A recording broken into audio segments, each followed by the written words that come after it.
बात ये है कि मित्र मृदुला टंडन और ममता किरण ने आग्रह किया कि मैं यहाँ आके जश्न हिंद के फेसबुक पेज पे आप लोगों से मुखातिब हूँ, आप लोगों से बातचीत करूँ। तो ज़ाहिर है ये एक बहुत अच्छा मौका है कि आज जबकि दुनिया भर में कोविड-19 का खतरा और उसकी वजह से दिक्कतें और उसकी वजह से दहशत, डर का माहौल है।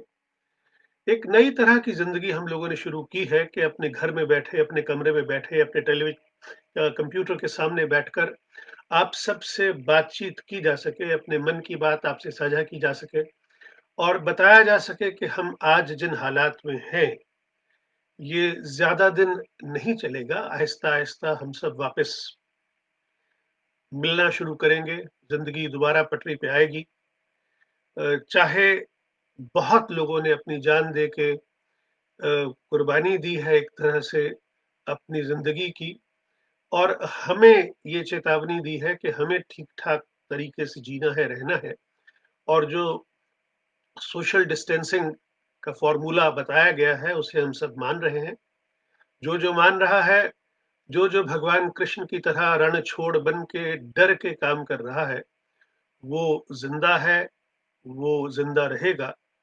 तो ये शायद पहली बार है जब कहा जा रहा है कि डरोगे तो बचोगे और अगर बचोगे तो मिलोगे। तो दोस्तों आज के दिन कुछ अपने बारे में बताऊँगा, कुछ आपकी सुनूँगा, अगर आपके कुछ सवाल आएँगे, कुछ बातें आएँगी, तो उनका जवाब भी दूँगा।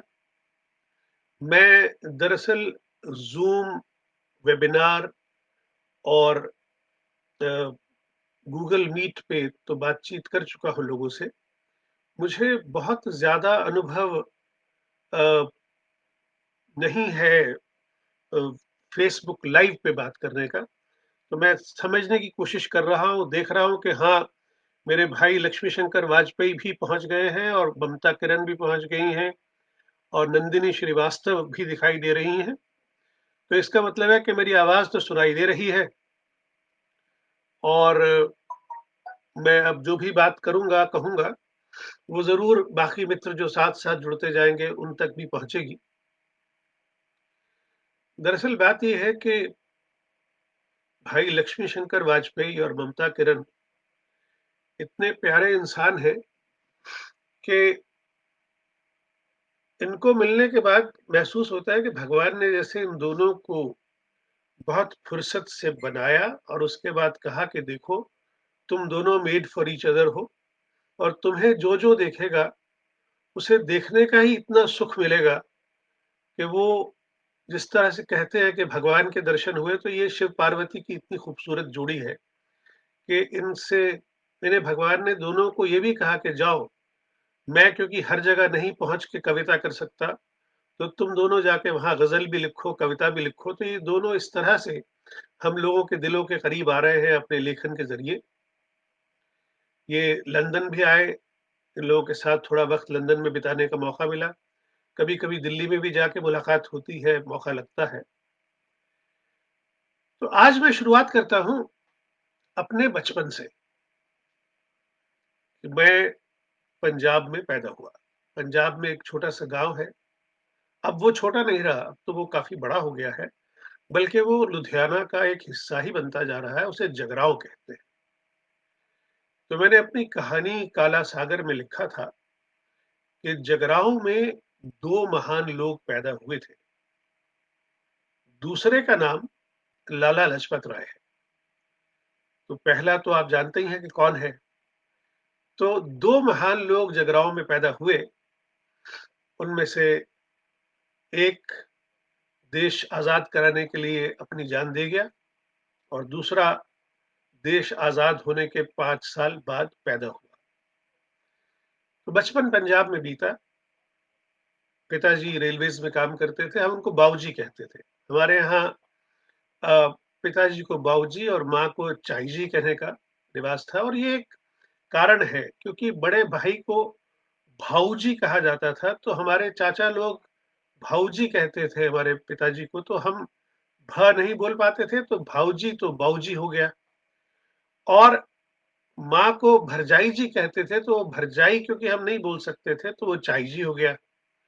तो पंजाब में शायद इसी तरह से बाऊजी और चाचा कहने का रिवाज चला और हम अपने घर में इसी नाम से पुकारा करते थे। मेरी माँ बहुत छोटी थी जब उनकी शादी हुई। वो करीब साढ़े 14 साल की थी और मेरे पिता उनसे करीब 9-10 साल बड़े थे। पिताजी खुद एक स्वतंत्रता सेनानी थे। उन्हें कुछ अंग्रेज़ों की हत्या करने के जुर्म में फांसी की सज़ा हो गई। युवा थे।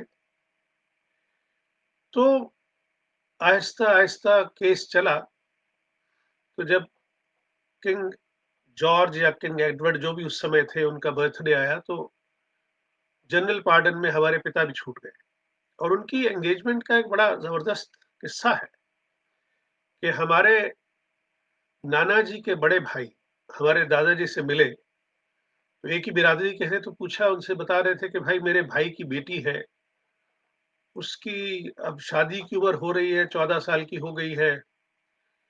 तो दादाजी कहते हैं बेटा तो मेरा भी है लेकिन वो आजकल जेल में है। तो नाना जी के भाई ने पूछा कि भाई कोई मर्डर-शर्डर का केस तो नहीं? तो दादाजी कहते हैं नहीं देश प्रेम के चक्कर में गया हुआ है, तो छूट जाएगा। तो ये बात तय हो गई नाना जी के बड़े भाई और दादाजी के बीच के अगर मेरे फादर जेल से छूट के आ गए, तो उनका और मेरी माँ का विवाह हो जाएगा। ना मेरी माँ को पता था कि उनकी शादी की बात हुई है और फादर तो लॉकअप में थे और यहाँ 2 बुजुर्गों ने तय कर दिया था कि ये दोनों अपनी बाकी ज़िंदगी इकट्ठे बिताएँगे। तो वक़्त बीता, देश आज़ाद हुआ। अ, हमारे दादा-दादी अपने बच्चों को लेके दिल्ली आ गए। पहले अम्बाला रुके, फिर दिल्ली। इसी तरह हमारे नाना-नानी भी बच्चों को लेके पहले अम्बाला आए, फिर अम्बाला से रोहतक चले गए। तो अम्बाला में तय हुआ कि मेरी म माँ और मेरे बाबूजी की शादी हो। शादी तय हो गई, मगर जैसे होता है कि कुदरत कुछ खेल खेलती है, तो शादी वाले दिन शाम को करीब 6 बजे समाचार आया कि महात्मा गांधी की हत्या हो गई। उनको गोली मार के किसी ने उनकी हत्या कर दी। तो एक ऐसी शादी हुई जिसमें ना बैंड बाजा था, ना शोर-शराबा था। बस एक गैस लैंटर्न लेके बारात पहुँच गई, शादी हो गई और उसके बाद पहले मेरी बड़ी बहन पैदा हुई, फिर मैं और मेरे 6 साल बाद मेरी छोटी बहन। तो ये हमारा परिवार था, माँ, पिताजी, 2 बहनें और मैं। तो शुरुआती पढ़ाई गुरुमुखी में हुई, ज़ाहिर है क्योंकि पंजाब में रहते थे। वहाँ से फिर हम जब पंजाब छोड़ के दिल्ली आए तो पहली बार हिंदी देखी कि हिंदी क्या होती है और 6th, 7th, 8th में हमने हिंदी पढ़ी। बड़ी मुश्किल होती थी क्योंकि समझ नहीं आती थी और 9th से हमने साइंस ले ली और साइंस लेने का फ़ायदा ये हुआ कि हमें हिंदी पढ़नी नहीं है, ज़रूरी थी। 9th में science student physics, chemistry, mathematics, geometrical and mechanical drawing बस ये पढ़ते थे और अंग्रेज़ी। तो फिर बी ऑनर्स इंग्लिश किया, फिर एमए इंग्लिश किया। तो हमें ज़रूरत नहीं पड़ी, कभी हम हिंदी पढ़ें। एमए पास करते-करते किताब लिखने का शौक जागा था। तो पहली किताब अभी हम साढ़े 24 साल के थे, छप के आ गई थी जो हमने लॉर्ड बायरन पर लिखी थी अंग्रेज़ी में और उससे अगले ही साल हमने जॉन कीट्स पर एक किताब लिखी, वो भी साथ ही साथ छप गई। तो यानी कि साहित्य से जुड़ाव तो था, क्योंकि बाबूजी खुद उर्दू में लिखा करते थे, तो घर में लिखने का माहौल था। बाबूजी नज़्में लिखते थे, गज़लें लिखते थे और अफ़साने लिखते थे। उन्होंने 2 उपन्यास भी उर्दू में लिखे और एक बार उन्होंने एक मज़ाहिया कविता पंजाबी में लिखी, जो हमारे उस छोटे से पंजाब के शहर में बड़ी हिट हो गई। तो वो उस कविता का उन्वान था कि कदे रब जे मैनू बनांदा ज़नानी, यानी कि काश अगर कभी प्रभु ने मुझे औरत बनाया होता तो क्या होता? तो ये क्योंकि इनहेरिट किया था उनसे लिखना और फिर एमए के दौरान इंदु से मुलाकात भी हुई। दरअसल इंदु को पहली बार देखा था जब वो हायर सेकेंडरी में फर्स्ट आई थी पूरे central board of secondary education में। तो उसका फ़ोटो देखा था वहाँ, जो अखबार में छपा उसके बाद वो ब्लैक एंड व्हाइट टेलीविज़न में एक मिस्टर दत्त हुआ करते थे वाइस चांसलर कुछ, शायद उन्होंने उसको कुछ गोल्ड मेडल वगैरह दिया था। तो माँ से कहा था कि बड़े होके इसी लड़की से शादी करूँगा। तो कुछ ऐसा ही हुआ, शादी हुई और शादी के तुरंत बाद हम दोनों अ, बॉम्बे आ गए। अब बॉम्बे में पहले ट्रेनी था मैं, तो मुझे ₹461 का स्टाइपेंड मिलता था और हम दोनों ₹1000 किराया दिया करते थे। मैं ये बता दूँ कि मैं अपनी सारी पढ़ाई जो की थी नौकरी के साथ की थी। मैं बैंक ऑफ इंडिया में नौकरी करता था और उसके साथ बीए ऑनर्स और एमए इंग्लिश जो किया वो शाम को दिल्ली कॉलेज से और अ, post graduate evening institute Delhi university से किया। तो जब हम बॉम्बे में जाके बसे, तो वहाँ इंदु ने पीएचडी शुरू की और हमारा जीवन बड़ा ज़बरदस्त तरीके से शुरू हुआ कि हमने जो कमरा किराए पे लिया था, उसमें हमने एक अलमारी किराए पे ली ₹10 महीने पे और एक डोली जिसमें हम दूध और खाने का सामान रखते थे, अभी फ्रिज था नहीं। तो इस तरह किराए की चीज़ों से अपने जीवन की शुरुआत दोनों ने की, क्योंकि बस 2 सूटकेस लेके बॉम्बे आए थे और तो कुछ लिया नहीं था, दिया नहीं था। वहाँ से ज़िंदगी की शुरुआत और एक-दूसरे को समझने की शुरुआत हुई और पता लगा कि कैसे हम दोनों मेंटली, स्पिरिचुअली, इमोशनली शायद एक-दूसरे के लिए बने। एक-दूसरे को समझा, एक-दूसरे को जाना और इंदु ने मेरे अंदर जितना रॉनेस थी, जितनी कमज़ोरियाँ थीं, उन सबको आहिस्ता-आहिस्ता बिना मुझे बताए, बिना मुझे समझाए, बिना ये जताए कि मुझ में कितनी कमज़ोरियाँ और कमियाँ हैं, उसने एक अच्छे गाइड की तरह मुझे सुधारना शुरू किया। और उसी में ये हुआ कि उसने जब पीएचडी शुरू कर ली अपनी, तो करीब 80 उपन्यास लिए अपनी थीसिस के लिए। तो उसने मुझे ये कहा कि आप भी तो लिटरेचर पढ़े-लिखे हैं, आप भी ये पढ़ जाइए। तो अगर आप इसको पढ़ जाएँगे, तो हम दोनों डिस्कस करेंगे, तो मेरी पीएचडी आसानी से हो जाएगी।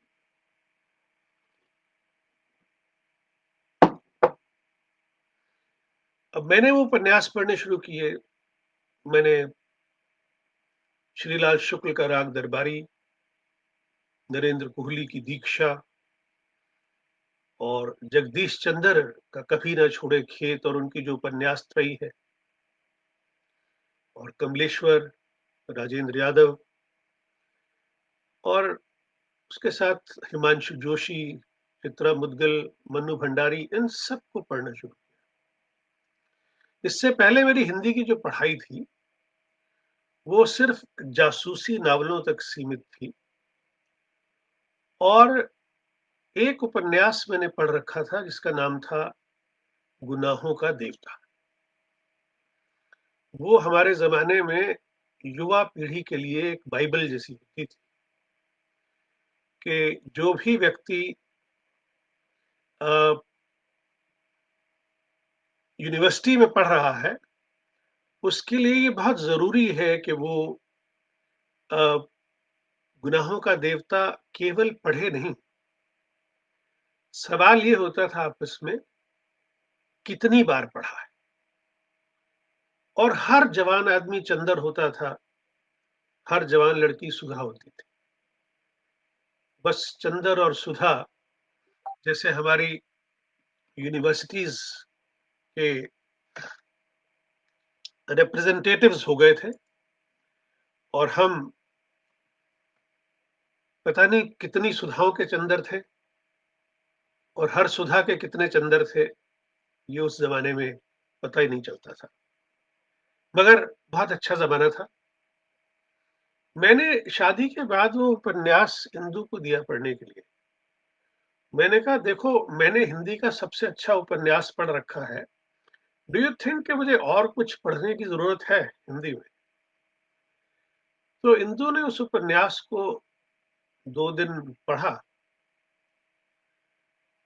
और उसका जो रिएक्शन था वो मेरे लिए बहुत हैरान कर देने वाला था।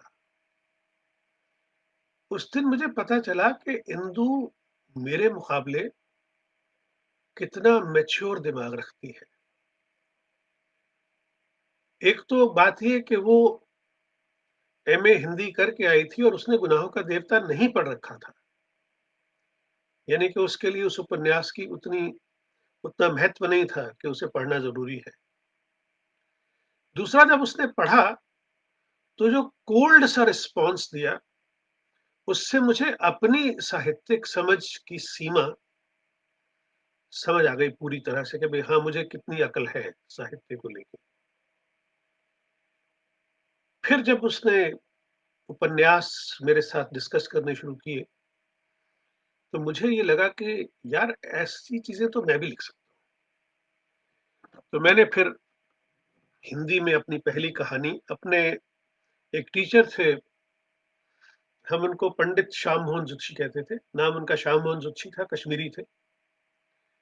इतनी फ्लॉलेस अंग्रेज़ी बोलते थे और अंग्रेज़ी साहित्य की समझ मेरे अंदर उन्होंने ही पैदा की थी। उनके ज़रिए ही मैंने ओथेलो जब पढ़ा शेक्सपियर का तो मैंने अपना एक लेख लिखा था, जिसकी पहली लाइन थी Othello is a bloody farce. और मैंने उस आर्टिकल में एस्टैब्लिश करने की कोशिश की थी कि ओथेलो से ज़्यादा घटिया कैरेक्टर पूरे अंग्रेज़ी साहित्य में कोई नहीं है। तो मेरे जो लेक्चरर थे वो बहुत खुश थे कि मेरे पास कोई ऐसा स्टूडेंट आया है जो ओरिजिनल इंटरप्रिटेशन साहित्य की कर सकता है और वो भी इवनिंग क्लासेस में। तो अब सोचिए एक लड़का है जो नौकरी बैंक में करता है जिसके हिसाब से उसे बीकॉम करनी चाहिए, लेकिन he ends up doing BA honours in English और बीए ऑनर्स इंग्लिश में वो ओरिजिनल इंटरप्रिटेशन करने की कोशिश कर रहा है, तो उसका अपने अध्यापकों के साथ कैसा रिश्ता बना होगा। उन दिनों हमारे यहाँ हिंदी के जो लेक्चरर होते थे, उनमें से एक थे सुधीश पचौरी, जो बाद में दिल्ली यूनिवर्सिटी के डीन और वाइस चांसलर भी बने। और एक हमारे गुरुदेव थे प्रताप सहगल, वो बिल्कुल यंग थे उस टाइम, नए-नए लेक्चरर हुए थे।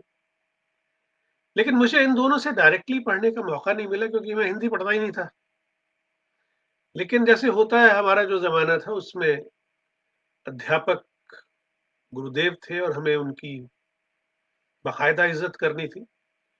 तो वो इज़्ज़त आज भी है। अगर आज भी प्रताप सहगल सर मिलेंगे या सुधीश पचौरी सर मिलेंगे तो हम उनके पाँव छुएँगे बिकॉज़ यही ट्रेडिशन हमारे ज़माने में था। हम कभी उनके साथ बैठने की कोशिश नहीं करते थे। अगर वो बैठे होते थे तो हमारी कोशिश होती थी कि हम खड़े रहें। तो जब मेरी वो पहली कहानी मैंने लिखी तो मुझे पता चला कि मुझे हिंदी लिखनी आती नहीं है। तो मुझे पता चला कि मैं अंग्रेज़ी में सोचता हूँ और फिर उसका दिमाग में ट्रांसलेशन करता हूँ और उसके बाद उस ट्रांसलेशन को हिंदी में लिख देता हूँ। तो इंदु ने मुझे काफ़ी एनकरेज किया, उसने कहा सब ठीक हो जाएगा, आप हिंदी लिखेंगे, आप चिंता मत करिए। तो उसने मुझे कहा कि आप अंग्रेजी में सोचने के बजाय अगर पंजाबी में सोचेंगे तो हिंदी ठीक लिखेंगे बिकॉज़ वो ग्रामेटिकली करेक्ट होगा। ट्रांसलेशन जब आप दिमाग में करें तो इंग्लिश टू हिंदी ना करके पंजाबी टू हिंदी करें। फिर आहिस्ता-आहिस्ता एक टाइम आएगा कि आप खुद ही हिंदी में सोचेंगे और आप सपने भी हिंदी में देखने लगेंगे। तो बड़ा एनकरेजमेंट मिला और जो पहली कहानी लिखी थी उसे पहले इंदु ने काट-छाँट की। उन दिनों नरेंद्र कोहली जी से हमारी बहुत अच्छी मित्रता थी, वो इंदु से राखी बँधवाया करते थे। तो हमने अपनी कहानी उनको भेजी कि साहब हम अब हिंदी के कहानीकार बन रहे हैं। तो 22-23 पेज की कहानी थी, उन्होंने काट-छाँट के 8 पेज की करके अपने टाइपिस्ट से टाइप करवा के मुझे भेज दी कि अब ये कुछ कहानी जैसी लग रही है। तो उन दिनों नरेंद्र कोहली पे बहुत गुस्सा आया था कि मेरी इतनी मेहनत, इतने पेज लिखने की और उन्होंने काट के 8 पेज हाथ में थमा दिए। लेकिन आज मुझे समझ में आता है कि कितना अच्छा है कि उन्होंने उस समय वो काट-छाँट की। अगर उन्होंने ना की होती, तो मैं पता नहीं अपनी कहानियों में क्या ऊल-जलूल लिखता चला जाता। उन्होंने मुझे बिना कुछ कहे ये समझा दिया कि कहानी में 2 शब्द हैं, एक कहा और एक नहीं। तो जो कहना है वो तो महत्वपूर्ण है, मगर जो नहीं कहना है वो आपको अवश्य पता होना चाहिए, तभी आपकी कहानी फ़ोकस्ड रहे। तो आप देखिए कि आपको एक ऐसा टीचर मिला, पहला जिसने हिंदी लिखनी सिखाई, हिंदी की सोच पैदा की मेरे में और मेरी कहानियों की इनिशियल करेक्शंस की। और दूसरा नरेंद्र कोहली ने उसको काट-छाँट करके बिना कुछ समझाए सब कुछ समझा दिया। अब मैंने अपनी पुरानी कहानी को इस नई कहानी के साथ मिला के देखा, तो फाइनली मुझे लगा कि बहुत अच्छा किया नरेंद्र कोहली ने कि मेरी उस कहानी को इस तरह से एडिट किया। अब मुझे आगे से कहानी लिखनी आ जाएगी।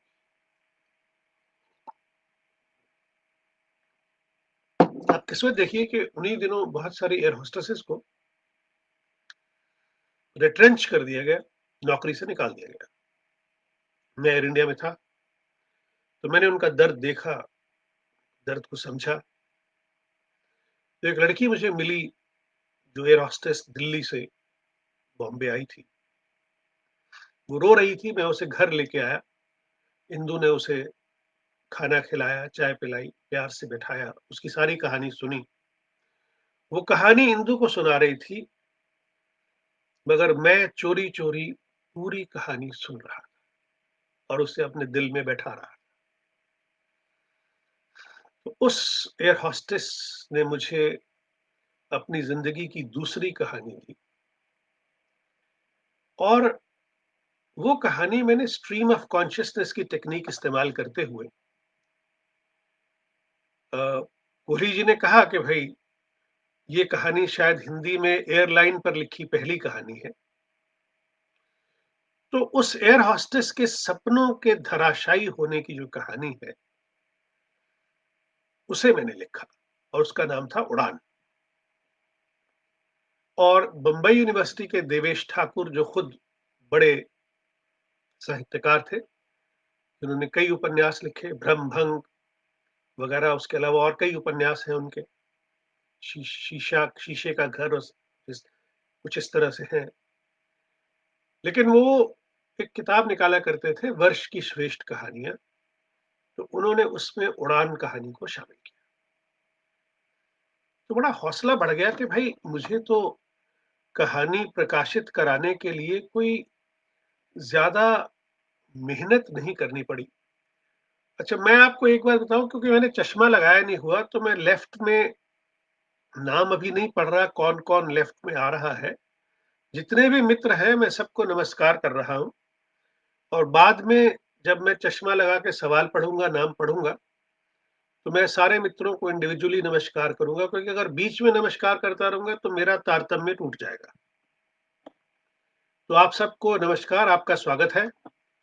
आप सुन रहे हैं तेजेंद्र शर्मा की कुछ अपनी, कुछ जग की। तो अब जब कहानी दूसरी छप गई, तो अब हमें लगा यार कि अब हम कहानीकार बन गए। अब हम लिख सकते हैं। मगर अभी भी होता यही था कि मैं कहानी लिखता था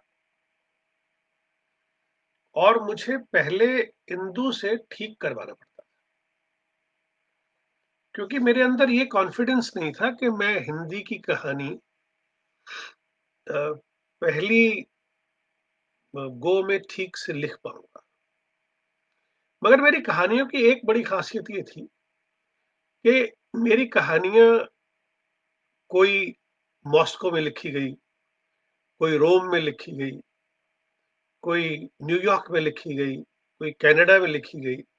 यानी कि जहाँ कहीं मैं फ्लाइट पे जाता था और मेरे पास वहाँ लेओवर होता था, तो वहाँ के होटल में रुकते थे। तो वहाँ जब बाकी लोग डांसिंग के लिए जाते थे, पब्स में जाते थे, शॉपिंग के लिए जाते थे, मैं वहाँ अपने स्विमिंग पूल के किसी कोने में बैठ के आराम से कहानी लिखता। तो मेरी जो तीसरी कहानी है, वो कहानी थी कड़ियाँ, जिसमें एक दादा और पोते का संबंध है। तो मुझे लगा कि अगर दादा और पिता में नहीं बनती, तो पोते को तो डबल प्यार मिलना चाहिए, क्योंकि जो पिता के हिस्से नहीं आया, वो भी मिलना चाहिए। मगर ऐसा होता नहीं। जो दादा का फ़ेवरेट बेटा होता है, उसी के बच्चे दादा को ज़्यादा फ़ेवरेट लगते हैं। ये एक ठोस सच्चाई है। लेकिन मैं, क्योंकि प्रिंसिपल्ड किस्म का लड़का था, तो मैं सोचता था कि नहीं, मेरा हक दादा के प्यार पे ज़्यादा है। फिर 1-2 ऐसी घटनाएँ हुई कि जैसे मुझे वादा किया कि 10वीं पास करो तो घड़ी ले दूँगा, 11वीं पास करो तो साइकिल ले दूँगा। वो वादे किसी तरह रह गए पूरे। कोई मतलब ऐसा नहीं था कि उन्होंने चाहा होगा कि भई ना पूरे किए जाएँ, मगर कई बार हालात ऐसे होते हैं कि वादे पूरे होते नहीं। तो अब इस लड़के के दादा की डेथ हो गई। तो ये लड़के का सवाल ये है कि दादाजी, आप मर कैसे सकते हैं? आप तो मेरे देनदार हैं, आपने मेरा उधार चुकाना है। तो इस कहानी में मैंने बड़ी मेहनत से एक पेंटिंग जैसा शब्द चित्र बनाने का प्रयास किया इसके अंत में, कि पहले एक कैमरे से उसकी फ़ोटो लेके और फिर उस फ़ोटो के ऊपर आहिस्ता-आहिस्ता थोड़े-थोड़े, थोड़े-थोड़े रंग जमा के उसे एक पेंटिंग के रूप में बना के उसका एंड बनाया मैंने। कि जब पोता पहुँचता है शमशान घाट, तो दादाजी की चिता सजी हुई है और उसके पिता जो है वो अपने सिर के बाल मुड़वा के और चिता के चक्कर लगा रहे हैं और चिता को अग्नि दे रहे हैं। तो वो ये हैरान होता है कि जिनकी आपस में बनती नहीं थी, वो अ, किस तरह से सामाजिक कर्म जो हैं, वो पूरे करते हैं, रिश्ते कैसे निभाए जाते हैं। जैसे ही चिता में से लपटें ऊपर जाती हैं, तो पोते को दिखाई देता है कि उस चिता में से एक साइकिल निकलती है और वो जाके शोलों पे स्थिर हो जाती है और एक पहिया घड़ी बन जाता है और दूसरा उसके पिता का मुड़ा हुआ सर, और वो पहिए घूमने शुरू कर देते हैं। अग्नि जल रही है, साइकिल के पहिए घूम रहे हैं और उस लड़के से और नहीं देखा जा सकता। वो बस उसी इमेज को अपने दिमाग में बसा के शमशान घाट से बाहर आ जाता है। तो इस तरह ये एक बात मुझे समझ में आ गई कि घटना कहानी नहीं बन सकती। अगर आप केवल घटना लिखेंगे, तो वो सत्य कथा हो जाएगी। घटना पत्रकारिता हो सकती है, घटना सत्य कथा हो सकती है, घटना कहानी नहीं हो सकती। कहानी के लिए सबसे ज़्यादा ज़रूरी है कि जो घटना है उसमें कल्पना का जो तड़का है, वो ज़रूर लगे और लेखक का एक उद्देश्य हो कि भाई मैं ये कहानी लिख रहा हूँ, तो मैं क्यों लिख रहा हूँ? मैं इस कहानी के माध्यम से कहना क्या चाहता हूँ? तो कोई ना कोई उद्देश्य होना ज़रूरी है कि मैं ये जो कहानी लिख रहा हूँ, इसका उद्देश्य ये है, ये कहानी मैं अंततः ये कन्वे कर पाऊँगा। फिर वो कहानी की भाषा, कहानी के बिंब, कहानी के पात्र, कहानी के पात्रों की भाषा, उसी हिसाब से तय करता है। और जब एक बार ये सब शुरू हो जाता है, उसके बाद लेखक के हाथ में कुछ नहीं रहता है। फिर वो पात्र अपनी भाषा, अपना स्थान, अपना मूवमेंट हर चीज़ खुद तय करते हैं। ऐसा बहुत बार हुआ है। मृदुला जी को मेरी एक कहानी बहुत पसंद है अ, मौत एक मध्यांतर। वो कहानी जब मैंने लिखनी शुरू की, तो उस कहानी का अंत दिमाग में पहले से था।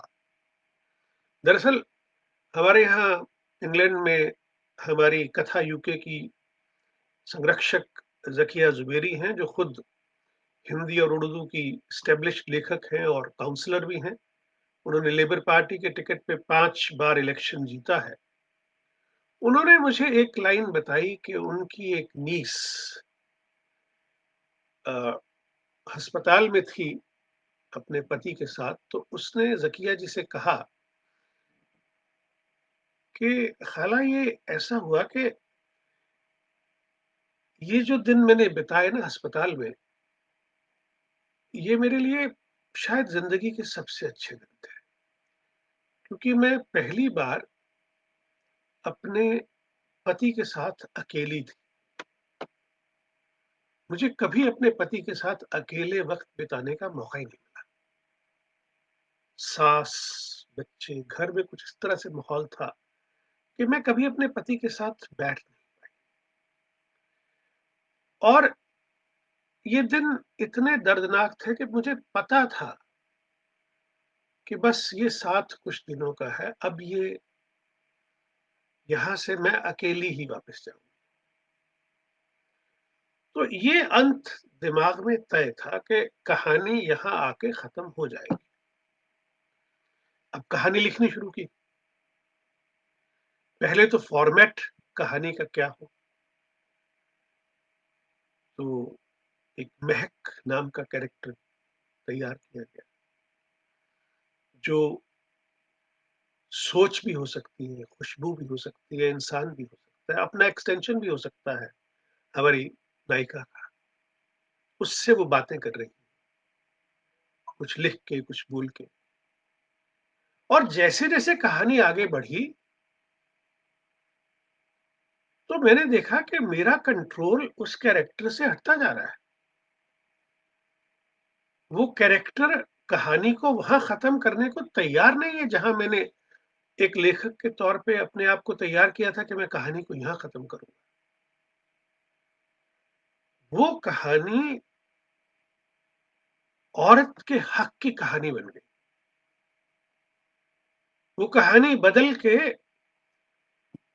ये डर कि मरते वक़्त मेरा पति किसका नाम लेगा, माँ का या मेरा, इस एक कॉन्फ्लिक्ट में पत्नी किस तरह से निर्णय लेती है, किस तरह से एक्शन करती है, वो उस कैरेक्टर ने हक मेरे से छीन लिया और उसने कहा नहीं, ये कहानी मैं यहाँ जाके ख़त्म करूँगी, मेरी सोच ये है।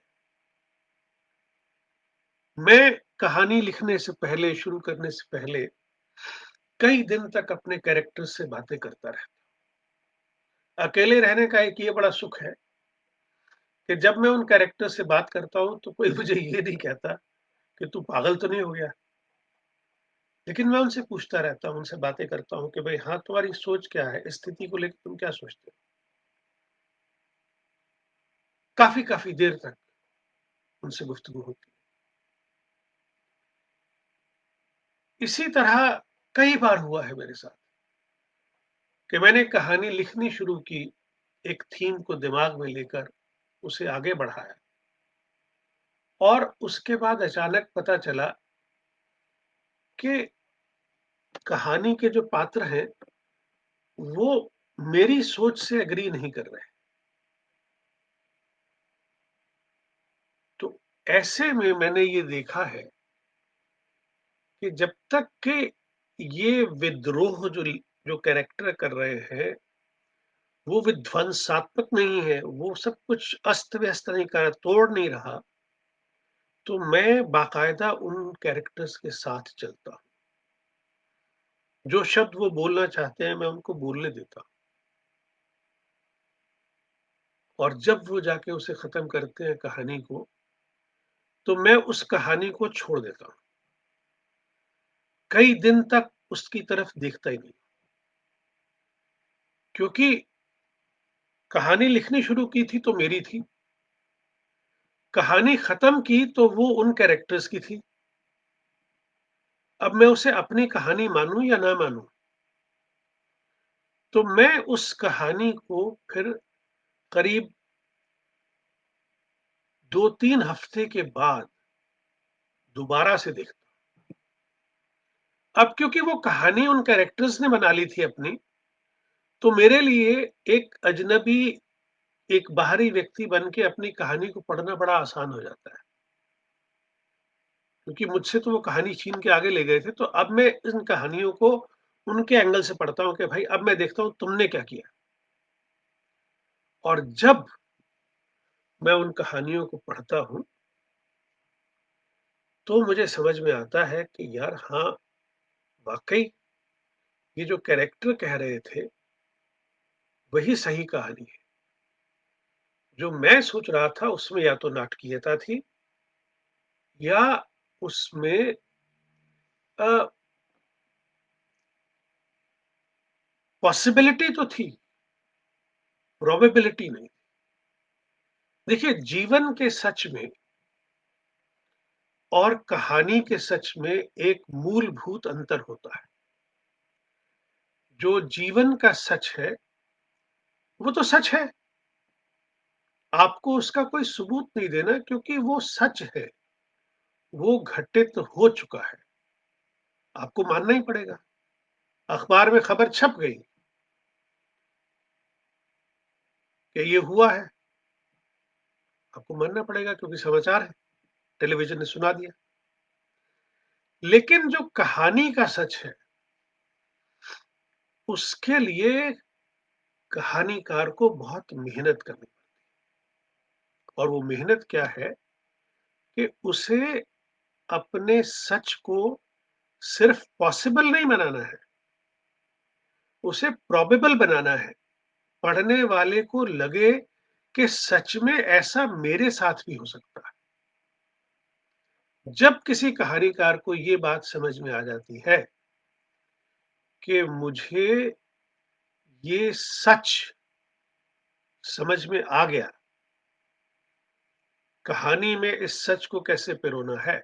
अगर आप हर चीज़ संयोग से दिखा देंगे कि इस ये चीज़ संयोग से हो गई, ये संयोग से हो गई।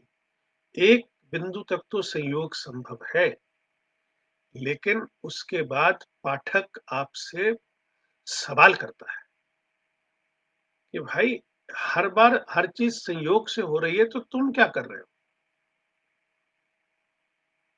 तो हमें अगर कुछ करना है, तो हमें ये समझना होगा कि हमें अपने सच को सच बनाने के लिए किस तरह की मेहनत करनी है। अब ये हुआ कि कहानियाँ लिखी गई, कहानियाँ आगे बढ़ीं और पहला कहानी संग्रह काला सागर बन के तैयार हो गया, मैन्युस्क्रिप्ट उसका। मैं रहता था बॉम्बे में और सारे पब्लिशर थे दिल्ली में। तो हमने एक ही पब्लिशर का नाम सुन रखा था, वाणी प्रकाशन। तो उन दिनों उसके मालिक थे अशोक महेश्वरी। तो हम एक दिन उनको फ़ोन करके, ये वो ज़माना था जब टेलीफ़ोन 11-11 साल अप्लाई करके वेट करने के बाद मिला करता था। ये वो ज़माना था जब बजाज स्कूटर आप ₹500 पोस्ट ऑफिस में जमा कराते थे, फिर आपको एक नंबर मिलता था। कम से कम 10 साल की वेट करने के बाद आपको बजाज स्कूटर मिलता था जिसको आप चलाते थे। स्कूटर, बजाज और टेलीफ़ोन ऐसे नहीं मिलते थे जैसे आज मिलते हैं। तो हम उस ज़माने में जब हमने फ़ोन किया उनको, तो उन्होंने कहा कि कौन बोल रहा है? तो मैंने कहा जी मैं तेजेंद्र शर्मा हूँ, एयर इंडिया में फ्लाइट पर्सन हूँ। और खट से कहा, मैं नरेंद्र कोहली का दोस्त हूँ और मैं आपसे मिलना चाहता हूँ। तो मुझे लगा कि नरेंद्र कोहली के नाम से शायद वो थोड़े दबाव में आ जाएँ। तो वो बड़े हँस के बोले, "अगर आप उनके दोस्त नहीं भी होते तो हम आपसे मिलते ना, आप आइए।" तो मैं अशोक महेश्वरी को मिलने गया, तो मैंने उनको वो मैन्युस्क्रिप्ट दिया। मैंने कहा, "जी मैंने ये कहानियाँ लिखी हैं, इसमें कुछ एयरलाइन के एक्सपीरियंस है, कुछ अनुभव है।" तो उन्होंने पूछा कि कौन-सी कहानी अ, आपकी इसमें मेन कहानी है? मैंने कहा, "जी मेरी तरफ से तो सारी ही मेन है, लेकिन जो शीर्षक कहानी है काला सागर, वो एक एयर क्रैश पर आधारित है और एयर क्रैश के बाद how everybody is trying to cash on the crash. ये मेरी मुख्य कहानी है इस किताब में, बाकी कहानियाँ सारी अच्छी हैं मेरे हिसाब से। तो उन्होंने अपनी जो मैन्युस्क्रिप्ट रखा, उसके बाद वो अपने वो एक उनका पैनल होता है, उस पैनल को दिया। तो 2, 3, 4 महीने बीत गए। फिर एक दिन हमने बॉम्बे से उनको फ़ोन करके पूछा कि अशोक जी कोई निर्णय हुआ? तो उन्होंने कहा कि हाँ, हम आपकी किताब छाप रहे हैं। तो मित्रों, वो किताब छपी, तब तक वर्ष 1990 आ गया था। पहली कहानी हिंदी की 1980 में छपी थी और 1990 में वो किताब छप गई। अब आपको बताऊँ कि मैं किस तरह का एंशिएंट राइटर हूँ। जो पहली किताब छपी थी काला सागर हार्ड बाउंड हिंदी में, उसकी कीमत थी ₹30। और जो पहली किताब 1977 में अंग्रेजी की छपी थी, उसकी कीमत थी ₹10। तो मैं ₹10 की किताब के ज़माने से लिख रहा हूँ और हिंदी में ₹30 की किताब के ज़माने से हार्ड बाउंड मेरी किताबें छप रही हैं। और मेरा पहला प्रकाशक वाणी प्रकाशक था। ये मेरी किस्मत बहुत अच्छी थी। तो मुझे कभी भी प्रकाशन में वो स्ट्रगल नहीं करना पड़ा, जो मैं सुनता रहता था कि लोग कहते थे भई किताब छपती नहीं है। मैं बॉम्बे वाला था, मैं एक आउटसाइडर था। मैं खुले दिल से वामपंथियों की आलोचना करता था। टोटली बहुत लोगों ने मुझे बॉयकॉट कर रखा था। अ, आज के संदर्भ में कहूँ तो शायद मैं हिंदी कहानी का सुशांत सिंह राजपूत था। मगर मैंने हिम्मत हारी नहीं और मैं लिखता गया। सबसे बड़ा संबल थी इंदु, क्योंकि हर कहानी को वो ठीक करती थी।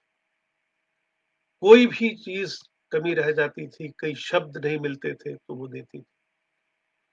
मेरी पहली 25 कहानियाँ सब की सब इंदु ने ठीक।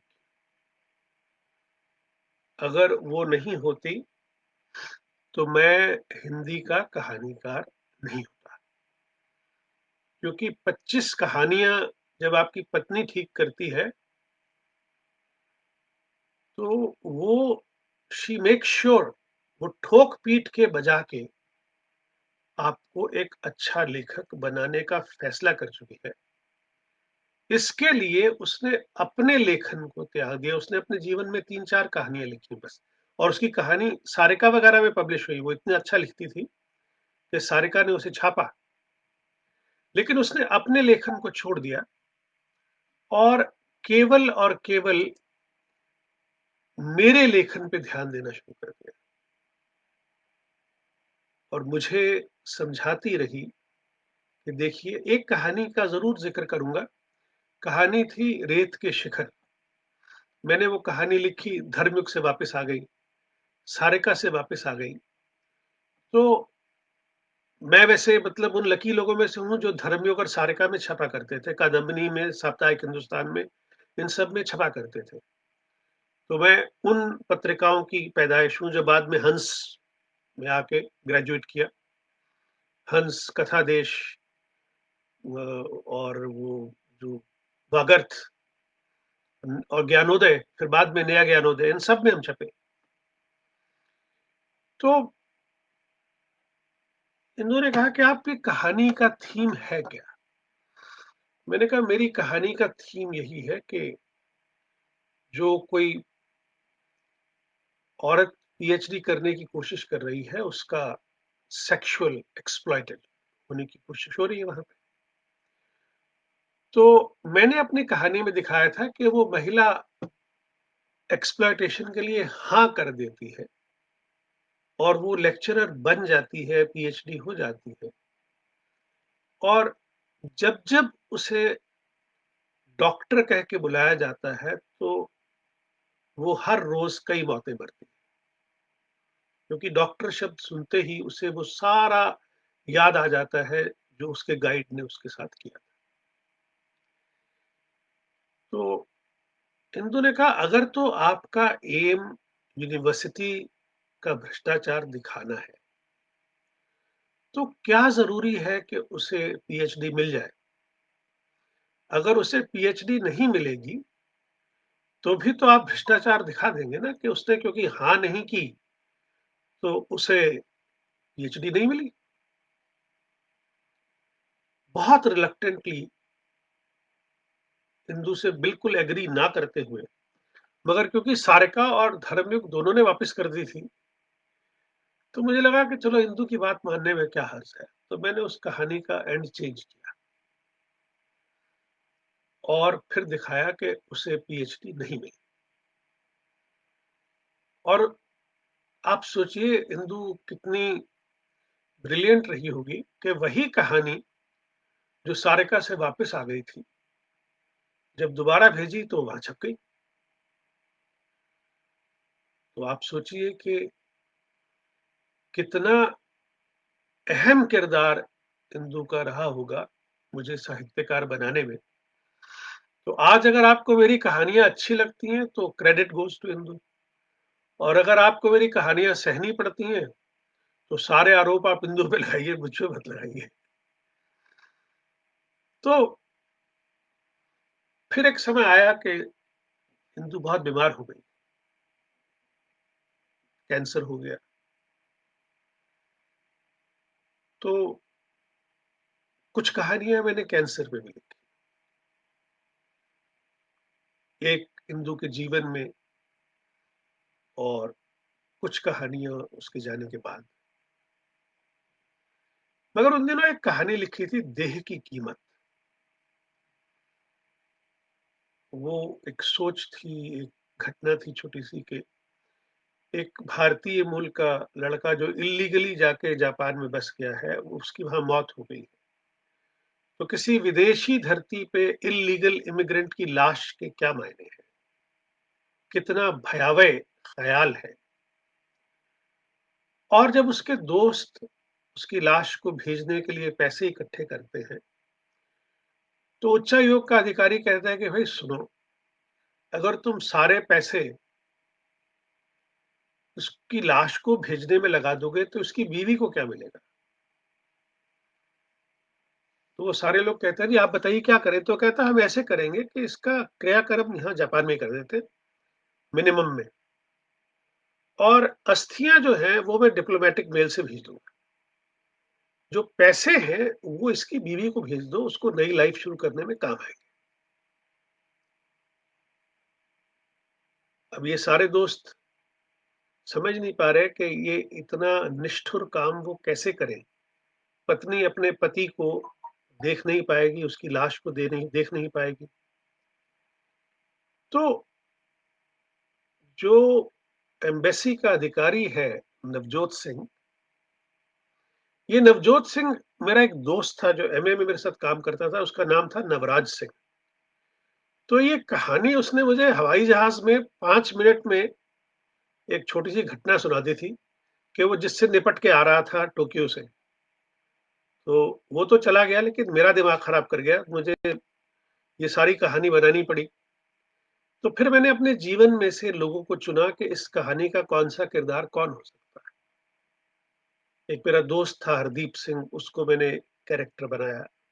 एक मेरे ड्राइंग के टीचर थे, जिनका नाम था सतनाम सिंह ही था शायद।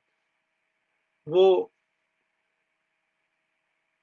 अ, पठानी सूट पहनते थे सफ़ेद रंग का, उसके ऊपर कोट पहनते थे और पगड़ी उनकी लाल रंग की होती थी। वो बहुत अच्छा बोलते थे, तो उनको मैंने दारजी के किरदार में गढ़ा। उनके बोलने का ढंग, उनका सोचने का ढंग। तो इस तरह मैंने अलग-अलग जीवन के लोगों से और उस कहानी का जो मैंने घटना स्थल बनाया वो फरीदाबाद का सेक्टर 15 और 18।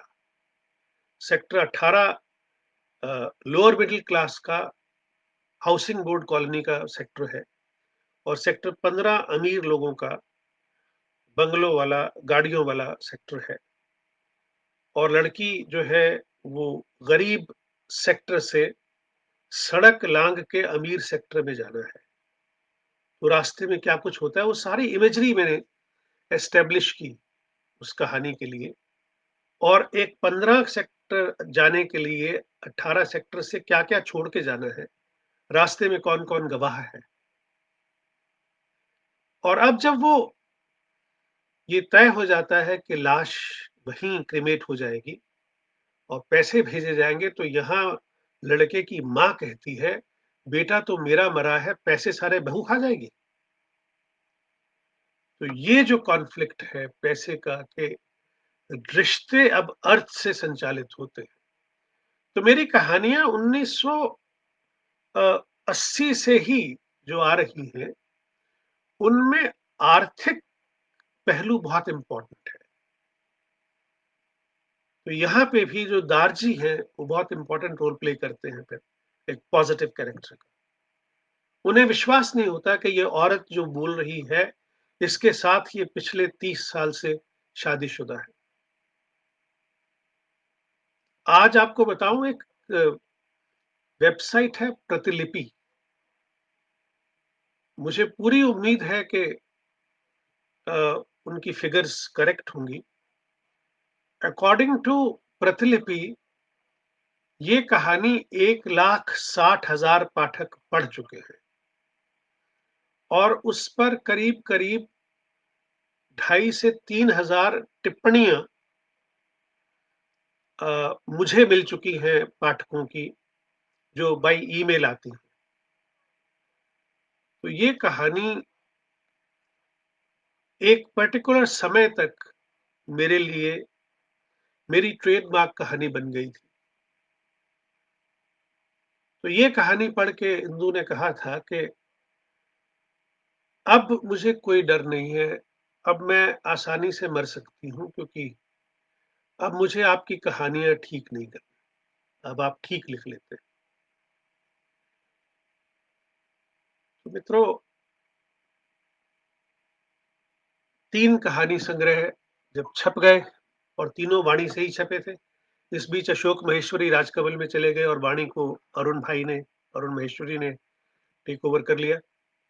मैं इंदु की मौत के बाद हमने इंदु शर्मा कथा सम्मान शुरू किया, जो हम पहले बॉम्बे में किया करते थे एयर इंडिया ऑडिटोरियम में, जिसमें पहले कार्यक्रम के मुख्य अतिथि थे डॉक्टर धर्मवीर भारती, जिन्होंने इस सम्मान को नाम भी दिया था, इसकी राशि भी तय की थी।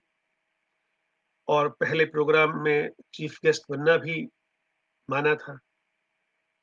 ये प्रोग्राम बाद में बढ़ता गया, इसमें राजेंद्र यादव, कमलेश्वर जी, मनोहर श्याम जोशी, ज्ञान रंजन, गोविंद मिश्र, कन्हैयालाल नंदन, जगदम्बा प्रसाद दीक्षित, ये सब लोग साथ-साथ जुड़ते गए। और पहली बार मित्र बताते हैं कि हम लोग पूछा करते थे, "वहाँ जाओगे?" और जब हमने आखिरी प्रोग्राम किया है, तो वो कहा करते थे, "वहाँ तो मिलेंगे ही।" तो ये इंदु शर्मा कथा सम्मान की अचीवमेंट थी उन 5 सालों की। फिर हम इस सम्मान को लंदन ले आए। इस सम्मान को चलाने में सूरज प्रकाश जो कहानीकार हैं बॉम्बे में, और उनकी पत्नी मधु जी, उन दोनों ने हमारी बहुत सहायता की। शुरुआती दिनों में तो अगर सूरज और मधु जी नहीं होते तो शायद हम ये प्रोग्राम नहीं कर पाते। बाद में इससे और भी लोग जुड़े। दिल्ली में वंदना यादव ने हमारा पूरा काम सँभाल लिया था कि जो भी काम हमें करना होता था। तो फिर हमने ये किया कि हमने इस प्रोग्राम के लिए हाउस ऑफ कॉमन्स और हाउस ऑफ लॉर्ड्स में अ, वेन्यू फिक्स किया, और हमने भारत से जो साहित्यकार आते थे, उन्हें लंदन के हाउस ऑफ कॉमन्स और हाउस ऑफ लॉर्ड्स में अपने एमपी और मिनिस्टर्स द्वारा सम्मानित करवाया जाता था। हम 1 सप्ताह के लिए उन्हें अपने साथ रखते थे और उन्हें घुमाते थे, फिराते थे लंदन, उसके आस-पास बर्मिंघम। बर्मिंघम में डॉक्टर कृष्ण कुमार की संस्था गीतांजलि भी एक कार्यक्रम उन अवार्ड विनर्स के लिए रखती थी। और यहाँ मैंने अपने बाबूजी और माँ के नाम पे एक पद्मानंद साहित्य सम्मान शुरू किया, जो ब्रिटेन के लेखकों के लिए था। पद्मा मेरी माँ का नाम और नंद गोपाल पिताजी का, तो दोनों को मिला के पद्मानंद कर दिया था। तो 15 साल तक ये सम्मान चलाया। यहाँ कहानी की गोष्ठियाँ शुरू की, कहानी की वर्कशॉप्स की। अ, 2 कहानीकार जय वर्मा और अरुण सबरवाल हमारे उस कहानी कार्यशाला से कहानीकार के तौर पे उभर कर आए। जब मैं 98 में यहाँ आया था, तो किसी भी कहानीकार का अपना कहानी संग्रह नहीं छपा हुआ था। कविता सब लोग लिखते थे, लेकिन कहानी इतनी ज़्यादा नहीं लिखी जाती। तो हमने कथा यूके के माध्यम से, जो कथा यूके है ये भारत में इंदु शर्मा मेमोरियल ट्रस्ट था, लेकिन यहाँ आके उसका नाम हमने कथा यूके रख दिया। और यहाँ उसकी पहली चेयरपर्सन थी दिव्या माथुर। उसके बाद अ, विभाकर बख्शी जो अ, ऑडियो रिकॉर्ड्स कंपनी है उनकी, नवरस, उसके मालिक। उसके बाद कैलाश बुधवार जो बीबीसी में हिंदी के इंचार्ज थे। अचला शर्मा भी कुछ दिनों के लिए वाइस चेयर बनी हमारी संस्था की। तो इस तरह से संस्था आगे बढ़ी, और हमने देखा कि जो लोग यहाँ लिख रहे हैं, उनके लेखन को भारत में ज़्यादा तवज्जो नहीं मिल रही। तो हमने भारत में यमुनानगर के डीएवी स्कूल के साथ मिलके अपने दोस्त अजित राय के माध्यम से वहाँ प्रवासी सम्मेलन करवाए, ताकि जो भारतेतर हिंदी साहित्य है, जो भारत के बाहर लिखा जा रहा है, उसे कम से कम हम लोगों तक पहुँचा सकें, बताएँ कि इसमें है क्या? और वहाँ भी हम राजेंद्र यादव, संजीव, अजय नावरिया, गीता श्री, जितने भी हमारे लेखक जुड़ सकते थे, जमशेदपुर से विजय शर्मा भी आती थी।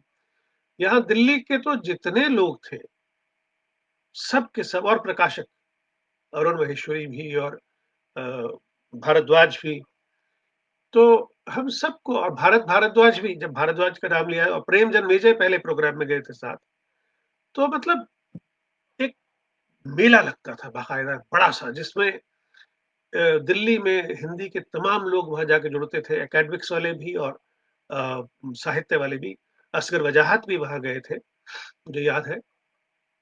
अब एकदम से सारे नाम तो याद नहीं आ पाएँगे, मगर बहुत सारे, और लंदन से भी कई लोग गए हमारे वहाँ अटेंड करने के लिए। तो ये हमने मुहिम शुरू की कि जो भारत के बाहर लिखा जा रहा है, उसे हम कम से कम लोगों तक पहुँचाएँ। फिर ये प्रोग्राम बॉम्बे में किया और कनाडा में, अमेरिका में, इंग्लैंड में कई जगह हमने रखा कि ताकि यहाँ के लोग आपस में इंटरैक्ट करें, इनको पता चले कि हमें लिखना क्या है। तो इस बीच मैं खुद भी कुछ-कुछ लिखता रहता था, कविताएँ वगैरह भी लिखता था। लेकिन मुझे हमेशा एक चीज़ थी कि मुझे अतुकांत कविता के मुकाबले जो लोग मुझे अट्रैक्ट करते थे, वो थे हिंदी के गज़लकार। मैं ज़्यादा पुराने में नहीं जाता, लेकिन जो मेरे आस-पास मेरे साथ के या मुझसे कुछ उम्र में छोटे भी गज़लकार जो हैं, मैं उनकी कुछ शेर आपको सिर्फ़ इसलिए सुनाऊँगा कि इन्होंने मेरे डेवलपमेंट में काफ़ी अच्छा रोल प्ले किया। जैसे मेरा एक बहुत फ़ेवरेट शेर है, लक्ष्मी शंकर वाजपेयी का लिखा हुआ, जिसे चींटी से लेकर चाँद सूरज सब सिखाया था, वही बेटा बड़ा होकर सबक मुझको पढ़ाता है। मुझे लगता है कि ये एक ऐसा शेर है, जो सिर्फ़ 2 लाइनों में ज़िंदगी की एक बहुत बड़ी परिभाषा दे देता है। और ऐसे ही हमारे एक दोस्त हैं दीक्षित दनकौरी, शेर क्या होता है? वो खाली कहते हैं कि शेर अच्छा-बुरा नहीं होता, शेर अच्छा-बुरा नहीं होता, या तो होता है या नहीं होता। तो देखिए कितने सरल शब्दों में वो शायरी को समझा देते हैं कि शेर अच्छा-बुरा नहीं होता, या तो होता है या नहीं होता। और मंगल नसीम हमारे एक दोस्त हैं, कहते हैं कि ठीक हो जाओगे कहते हुए मुँह फेर लिया, ठीक हो जाओगे कहते हुए मुँह फेर लिया, हाय क्या खूब वो बीमार का मन रखते हैं, हम तो हालात के पथराव को सह लेंगे नसीम, बात उनकी है जो शीशे का बदन रखते हैं। तो मुझे ये लगता है कि ये लोग कितने खूबसूरत क्रिएटिव आर्टिस्ट हैं, जो 2-2 लाइनों में इतनी बड़ी-बड़ी बातें कह जाते हैं। और मेरे जैसा आदमी उन 2-2 लाइनों से कितना कुछ सीखता है। जैसे राजेश रेड्डी आज के हालात पर एक शेर लिखते हैं,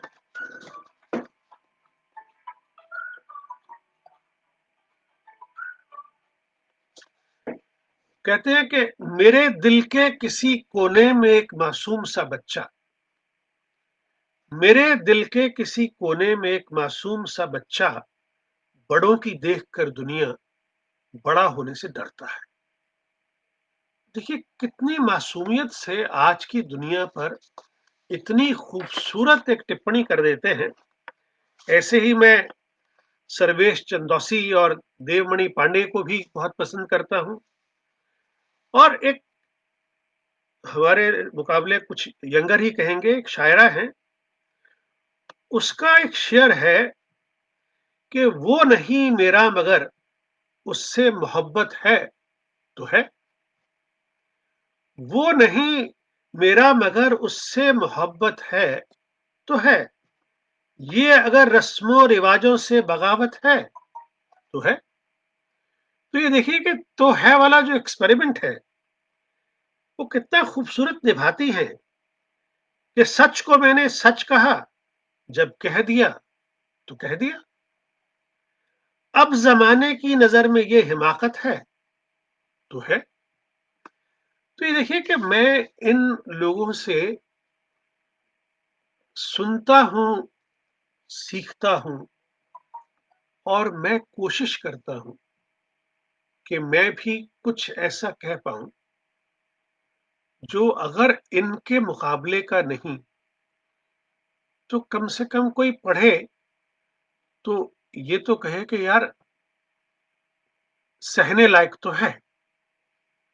तो मैं अपनी 2 लाइनें आपको सुनाता हूं कि घर जिसने किसी गैर का आबाद किया है, शिद्दत से आज दिल ने उसे याद किया है। घर जिसने किसी गैर का आबाद किया है, शिद्दत से आज दिल ने उसे याद किया है। जग सोच रहा था कि है वो मेरा तलबगार। जग सोच रहा था कि है वो मेरा तलबगार। मैं जानता हूं उसने ही बर्बाद किया है। मैं जानता हूं उसने ही बर्बाद किया है। तू ये ना सोच शीशा सदा सच है बोलता। तू ये ना सोच शीशा सदा सच है बोलता। जो खुश करे वो आईना इजाद किया है। सीने में जख्म है मगर टपका नहीं लहू। सीने में जख्म है मगर टपका नहीं लहू। कैसे मगर ये तूने ऐसे याद किया है। तुम चाहने वालों की सियासत में रहे गुम। तुम चाहने वालों की सियासत में रहे गुम। सच बोलने वालों को नहीं शाद किया है। शिद्दत से आज दिल ने उसे याद किया है। तो दोस्तों, मैं गजलें कविताएं लिख लेता हूं, संकलन भी छपे हैं, मगर मुझे सच में ऐसी कोई गलतफहमी नहीं है कि मैं सचमुच का शायर या कवि हूं। क्योंकि जब लक्ष्मी शंकर वाजपेयी, दीक्षित दनकौरी, सर्वेश चंदौसवी और ये दीप्ति मिश्रा, जब इन सबको सुनता हूं तो लगता है कि भाई, मैं काहे का कवि। मैं इन लोगों को सुन लेता हूं, ये लोग मुझे कभी पर्सनली सुना देते हैं, ये मेरे लिए काफी है। मेरी कविताएं और कहानियां मेरी कविताएं और गजलें ज्यादा से ज्यादा एक कहानीकार की कविताएं और गजलें होती हैं। मगर मैंने एक छोटी सी चीज जो अभी हाल ही में मैं एक दो बार सुना भी चुका हूं, जो ये आज के हालात हैं भाई लक्ष्मी शंकर वाजपेयी जी, जो कोरोना के हालात हैं, उन पर कुछ शेर लिखे हैं। कोशिश ये है कि इस अ, रचना में कहीं भी कोरोना और महामारी ये दो शब्द ना हो। तो आप ध्यान दीजिएगा कि रास्तों को क्या हुआ, चुपचाप है, सुनसान है। रास्तों को क्या हुआ, चुपचाप है, सुनसान है। लग रहा है ज्यों सड़क पर खुल गए शमशान है। रास्तों को क्या हुआ, चुपचाप है, शमशान सुनसान है। लग रहा है जो सड़क पर खुल गए शमशान है। दूरियां दो गज की कैसे प्यार में संभव भला। दूरियां दो गज की कैसे प्यार में संभव भला। घर में बैठे हैं मगर सब लग रहे अनजान हैं। घर में बैठे हैं मगर सब लग रहे अनजान हैं। एड़ियां फटने लगी हैं, खून भी रिसने लगा है। एड़ियां फटने लगी हैं, खून भी रिसने लगा है। गांव तो जाना ही है, खतरे में चाहे प्राण है। शहर कोई भी हो, खतरा हर जगह है एक सा। शहर कोई भी हो, खतरा हर जगह है एक सा। लोग कितने चल बसे, बस इस खबर पर कान है। कब्र ने भी इस तरह से दायरा अपना बढ़ाया। ये न्यूयॉर्क को दिमाग में रख के जरा सोचिएगा कि कब्र ने भी इस तरह से दायरा अपना बढ़ाया। एक ही में जाने कितने रह रहे मेहमान हैं। एक ही में जाने कितने रह रहे मेहमान हैं। रास्तों को क्या हुआ, चुपचाप है, सुनसान है। तो मित्रों, ये कुछ लिखने का प्रयास करता हूं, लेकिन मुख्य विधा कहानी है। कहानियां यहां आके मैंने देखा कि अब मुझे कहानियां वो लिखनी है जो हिंदी साहित्य को कुछ नए थीम दें, कुछ हिंदी साहित्य में नया जोड़ें। अगर मैं ऐसा नहीं कर पाऊंगा तो अ, हिंदी साहित्य के प्रति अपनी जो जिम्मेदारी है वो निभा नहीं पाऊंगा। तो पहले मुझे सिर्फ एक बार बता दीजिए, अभी थोड़ा वक्त है या बस खत्म हो गया। Please write something. Mridula ji. Type करिएगा, क्या वक़्त है या खत्म हो गया?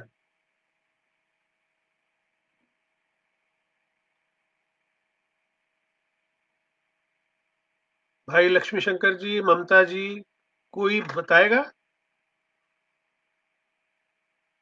और बोलना है या बस लपेट दूँ?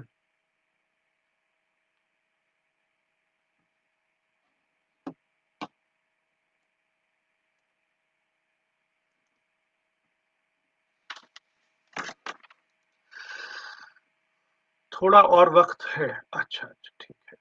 हाँ, तो यहाँ आके मैंने ये देखा कि देखिए, जो कहानीकार हैं, वो कहानियाँ लिख रहे हैं नॉस्टैल्जिया से।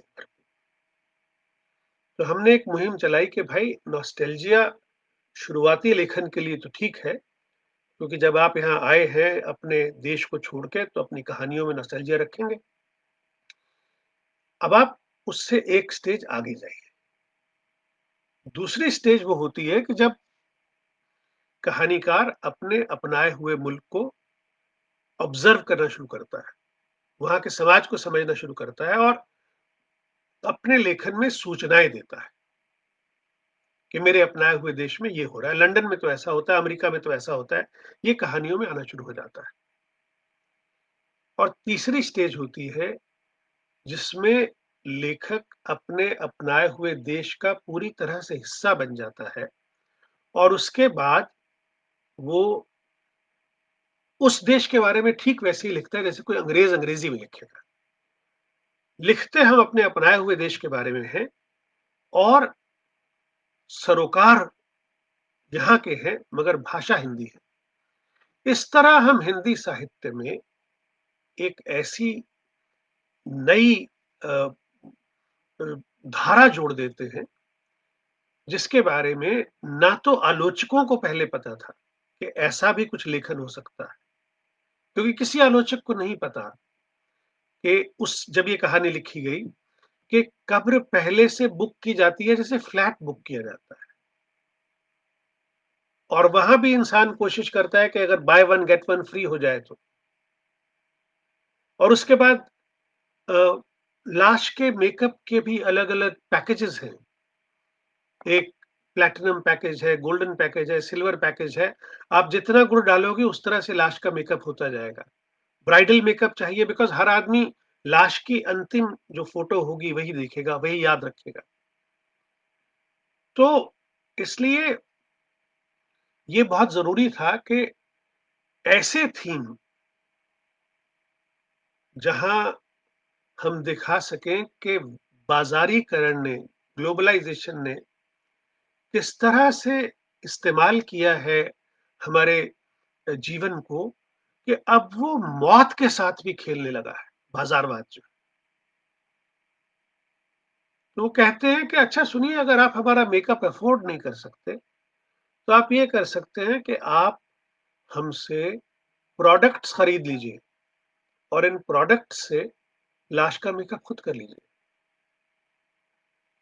और जब वो पत्नी के कहने पे फ़ोन किया जाता है कि हम कब्रें कैंसल करना चाहते हैं, तो कब्रिस्तान कहता है कि आपने जब कब्र बुक की थी और आज जब आप कैंसल कर रहे हैं, तो इसमें आपको 700 पाउंड पर कब्र का फ़ायदा है। तो जो ख़ाविंद है, जो पति हैं, उनकी आँखों में चमक आ जाती है, कहते हैं यार इससे अच्छा बिज़नेस क्या हो सकता है? कब्र बुक करो, कब्र बेचो, कब्र बुक करो, कब्र बेचो। तो ये कुछ नए किस्म के थी। कोख का किराया, मुझे मार डाल बेटा, पापा की सज़ा और अभी हाल ही में लिखी कहानी संदिग्ध, अ, बेतरतीब ज़िंदगी, ज़मीन भुरभुरी क्यों है? कि एक पति है जो यहाँ फाइनेंशियल मिसएप्रोप्रिएशन करता है और उसे 1.5 साल की सज़ा हो जाती है। उसे सी क्लास ओपन जेल में रखा जाता है। अब पहले तो मैंने 3 महीने सी क्लास ओपन जेल जाके देखी कि होती क्या है? इंग्लैंड में अगर किसी को सी क्लास ओपन जेल में डाला जाए तो उसका अर्थ क्या है? वो क्या चीज़ है?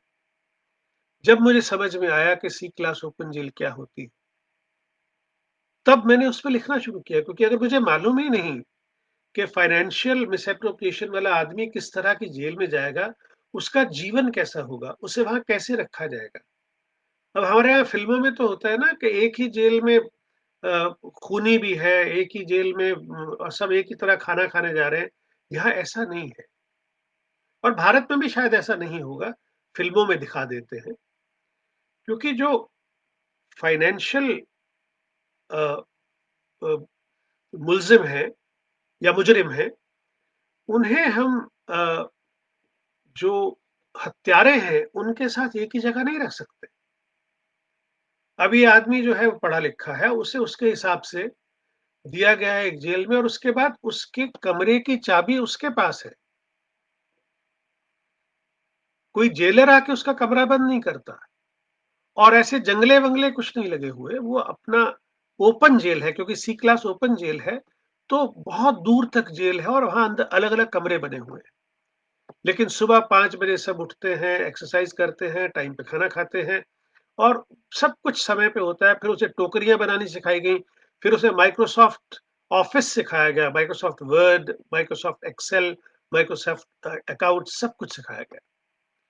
कहानी के अंत तक होता ये है कि वो जेल में रहते हुए इस मेथोडिकल जीवन जीने से, डिसिप्लिन्ड जीवन जीने से उसका वेट 10 किलो कम हो जाता है, और वो 5 साल जवान हो जाता है। और जो पत्नी है, वो घर के सारे बोझ उठाए हुए है। उन बोझों को उठाते-उठाते वो उस 1 साल में 10 साल बूढ़ी हो गई है। उसके बालों में सफ़ेदी आ गई है। जब वो अपने पति को देखती है, जेल से वापस आने पे, तो शीशा देखती है, और फिर उसके दिमाग में ख़्याल आता है कि जज साहब, आपने सज़ा मुझे दी थी या इस आदमी को जिसने फाइनेंशियल मिसएप्रोप्रिएशन की थी? बूढ़ी तो मैं हो गई आपकी सज़ा से। तो ये कुछ कहानियाँ हैं जो यहाँ आके मुझे मिली। मैंने यहाँ के मुस्लिम समाज को देखा। मैं शायद हिंदी का एक अ, स्पेशल राइटर हूँ, जिसने मुस्लिम पात्रों को लेके कम से कम 8-10 कहानियाँ लिखी। वो सारे पात्र यहाँ के हैं, जो यहाँ से पाकिस्तान से आए हैं, भारत से आए हैं, किस तरह का जीवन जी रहे हैं। एक कहानी मेरी एक बार होली, दीवार में रास्ता, तरकीब, ये सारी कहानियाँ मुस्लिम पात्रों को लेकर हैं। तो आप जब भारत से बाहर रहें, तो एक लेखक के तौर पे आपका ये कर्तव्य है, ये आपकी ज़िम्मेदारी है कि आप अपने अपनाए हुए देश को अपने पाठकों तक पहुँचाएँ। और आज प्रकाशन की उतनी समस्याएँ नहीं रही हैं, जो पहले किसी ज़माने में थीं। अब तो जो भी आप लिखते हैं, वो कहीं न कहीं छप जाता है। आज तो ये हालत हो गई है कि इस तरह से प्रिंटिंग हो रही है कि आप खुद ही प्रिंटिंग कर लीजिए, आपको किसी प्रकाशक की आवश्यकता नहीं है।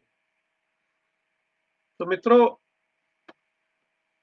किसी दिन कहानी पाठ भी करेंगे। आज की बातें बेसिकली यही थी कि ये तेजेंद्र शर्मा, जिसके बारे में आप सुनते हैं, कुछ लोग बिना सुने, बिना मिले, बिना पढ़े कोई राय कायम कर लेते हैं। तो उनको ये पता चले कि भाई, ये भी एक सीधा-साधा आदमी है, हम लोगों की तरह रहता है। मैं भी यहाँ अकेला रहता हूँ इस घर में। मेरी बेटी बॉम्बे में है, जो टेलीविज़न पे एक्टिंग करती है। आजकल तो 6 महीने से सब बंद है, और मेरा बेटा यहाँ अपनी पत्नी के साथ लंदन के दूसरे एंड में रहता है। तो मैं भी आप ही की तरह से एक सीधा-साधा जीवन व्यतीत करता हूँ। बस फ़र्क सिर्फ़ इतना है, आपको प्लॉट मिलता है, आप उस पे घर बना लेते हैं, और मुझे प्लॉट मिलता है, तो मैं उस पे कहानी लिख देता हूँ।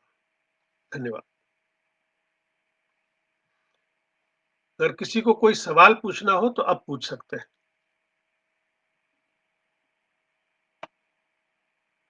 गायन और अभिनय, हाँ, ये लक्ष्मी शंकर वाजपेयी जी ने कहा है कि गायन और अभिनय मुझे स्टेज पे एक्टिंग करने का मौका मिला, उससे पहले दरअसल मैं ऑल इंडिया रेडियो में सत्येंद्र, शरत, दीनानाथ जी, इन लोगों से मैंने रेडियो में एक्टिंग करनी सीखी थी। तो वॉइस मॉड्यूलेशन जो है, वो मैं इन स्टॉलवर्ट से सीखा था, इन्होंने मुझे बताया था।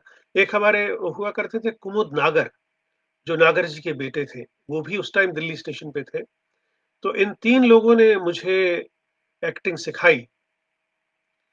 वहाँ से मैं मंच पे गया, फिर टेलीविज़न पे गया, टेलीविज़न के लिए शांति सीरियल के लेखन की टीम का हिस्सा बना और फिर अन्नू कपूर की फ़िल्म अभय में नाना पाटेकर के साथ काम भी किया।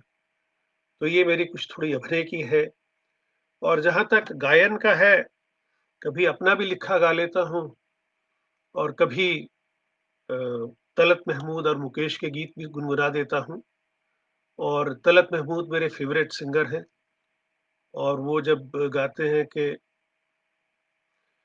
फिर वही शाम, वही गम, वही तन्हाई है, दिल को बहलाने तेरी याद चली आई है, फिर वही शाम। तो